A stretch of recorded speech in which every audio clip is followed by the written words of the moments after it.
বিএনপির মহাসচিব মির্জা ফখরুল ইসলাম আলমগীর ও তার ছোট ভাই মির্জা ফয়সাল আমিনের নামে সামাজিক যোগাযোগ মাধ্যমে ভুয়া আইডি খুলে প্রতারণার অভিযোগে দুজনকে গ্রেপ্তার করেছে পুলিশ।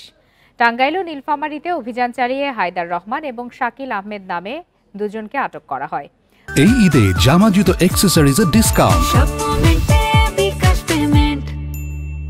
পুলিশ জানায় সামাজিক যোগাযোগ মাধ্যমে মির্জা ফখরুল ও তার ভাইয়ের নাম এবং ছবি ব্যবহার করে প্রতারক চক্রটি ভুয়া পরিচয়ে বিভিন্ন প্রতিশ্রুতি দিয়ে মানুষের কাছ থেকে অর্থ আদায়ের চেষ্টা করছিল। অভিযোগ পেয়ে তাদের নিজ বাড়িতে অভিযান চালিয়ে আটক করা হয়। এরপর ঠাকুরগাঁও থানায় আলাদা দুটি প্রতারণার মামলায় তাদের গ্রেপ্তার দেখানো হয়।